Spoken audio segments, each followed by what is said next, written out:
Bharatiya Janata party నాయకులకు సూచనలు ఇవ్వడం, సూచనల నుంచి పారిపోవడం అలవాటుగా మారింది. నేను మిత్రులు కామారెడ్డి ఎమ్మెల్యే గారికి నేను సూచన చేస్తున్నా. కాళేశ్వరం ప్రాజెక్టును ఏటీఎంగా మార్చుకున్నారు. కేసీఆర్ కుటుంబము వేల కోట్ల రూపాయల దోపిడీకి పాల్పడ్డది.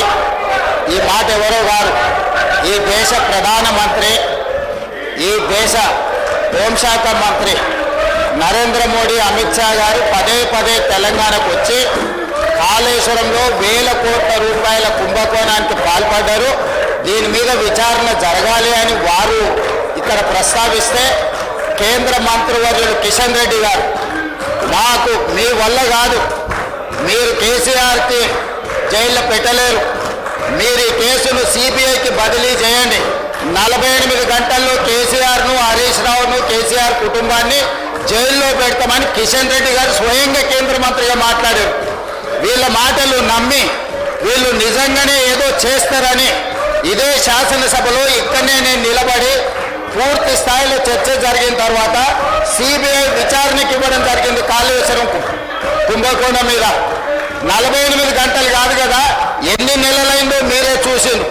ఇవాళ గండ్ర వెంకటరమణారెడ్డి గారు సూచనలు ఇవ్వడమే మా బాధ్యత, సూచనలు ఇవ్వడమే గొప్ప విషయం అన్నట్టుగా కాకుండా నేను వారికి సూచన చేస్తున్న పాయల శంకర్ గారికి, వెంకటరమణారెడ్డి గారికి, మీరు వెళ్ళి కిషన్ రెడ్డి గారు కేంద్ర మంత్రి ఏదైతే కాళేశ్వరం మీద సిబిఐ విచారణ అన్నాడో, నెలల కొద్దీ సిబిఐ విచారణను మీరు ఢిల్లీలో తొక్కి పట్టుకొని మీరు వాళ్ళు ఒక్కటైపోయి మొన్నటి పార్లమెంట్ ఎన్నికల్లో, మున్సిపల్ ఎన్నికల్లో కలిసి ఎన్నికల్లో పోటీ చేసి ఓట్లు సీట్లు పంచుకున్నారు కదా. మీరు సూచన చేసే ముందు మీ నాయకుడు కిషన్ రెడ్డి గారిని, కేంద్ర మంత్రిని సిబిఐ విచారణకు ఆదేశాలు తీసుకొని వచ్చి కాళేశ్వరం కేసీఆర్ను, హరీష్ను జైల్లో పెట్టిన తర్వాత మీరు వచ్చి సూచన చేస్తే మేము వింటాం. మొదటి విషయం. రెండవ విషయం అధ్యక్ష, నిన్న చర్చ జరిగింది. చర్చ విషయంలో పూర్తి స్థాయిలో అందరికీ అవకాశం ఇచ్చినాం. ఆ తర్వాత స్పష్టంగా జూన్ 2, 2014 నుంచి రాఘవ కన్స్ట్రక్షన్స్ మీద ఆరోపణ వరకు సిబిసిఐడి విచారణకు ఆదేశిస్తున్నామని ఇదే సభలో చెప్పినాం. వాళ్లకు రాజకీయం కావాలి.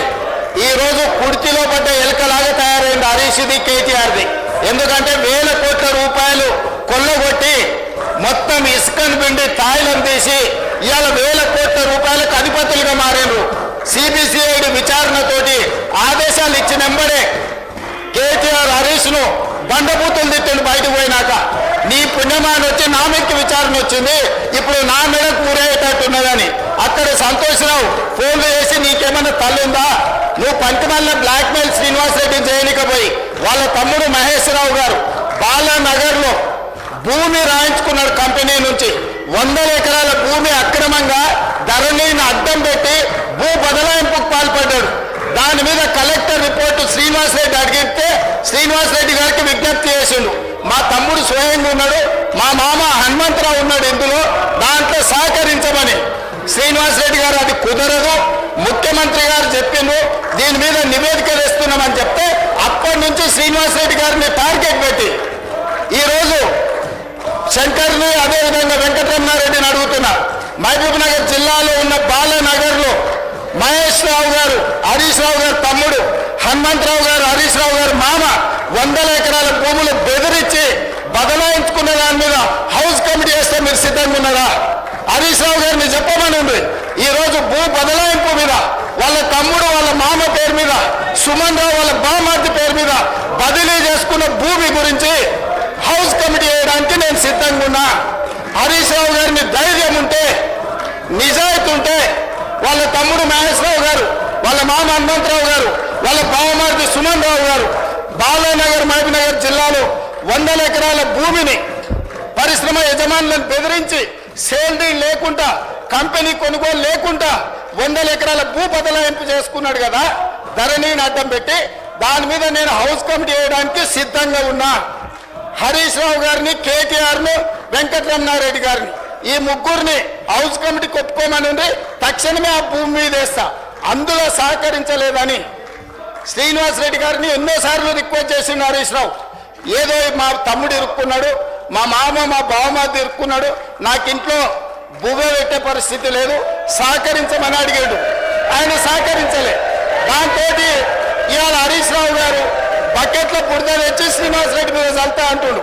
సిబిసిఐడి మీద మీకు నమ్మకం లేదా? తెలంగాణ పోలీసుల మీద మీకు నమ్మకం లేదా? సిబిఐ విచారణకు అడిగిన వెంకటరమణారెడ్డి గారికి కిషన్ రెడ్డి గారిని అడిగే ధైర్యం లేదా? ఇంటున్నాం కదా అని మాకు సలహాలు ఇవ్వద్దు. చెప్పేటోడు వినటోడు చెవిటోడు అయితే చెప్పేటోడు ఏమైనా చెప్తాడు. అట్లనే ఉంది వీళ్ళ మాటలు. కాబట్టి స్పష్టంగా అధ్యక్ష, తమరు అనుమతి ఇచ్చినా లేదా హరీష్ రావు గారు ఒప్పుకున్నా నేను నిర్దిష్టమైన ఆరోపణ చేస్తున్నా. మహబూబ్ నగర్ జిల్లా బాలానగర్ మండలంలో హరీష్ రావు గారు సిద్దిపేట ఎమ్మెల్యే, వాళ్ళ తమ్ముడు మహేశ్వరరావు, వాళ్ళ మామ హనుమంతరావు గారు, వాళ్ళ బావమరిది సుమన్ రావు గారు ఒక ప్రైవేట్ కంపెనీని బెదిరించి 100 ఎకరాల భూమిని ధరణి నాట్యం పెట్టుకొని బదలాయించుకున్నారు. దీని మీద హౌస్ కమిటీ వేయడానికి మేము సిద్ధంగా ఉన్నాము. హరీష్ రావు గారు నిజాయితీ పరుడైతే, హరీష్ రావు గారు నిజాయితీ పరుడని మన కేటీఆర్ గారు నమ్మితే, హరీష్ రావు గారు నిజాయితీ పరుడని వెంకటరమణారెడ్డి గారు నమ్మితే ఈ హౌస్ కమిటీకి ఒప్పుకొని సహకరించాల్సిందిగా తమ ద్వారా వారికి విజ్ఞప్తి చేస్తున్నా.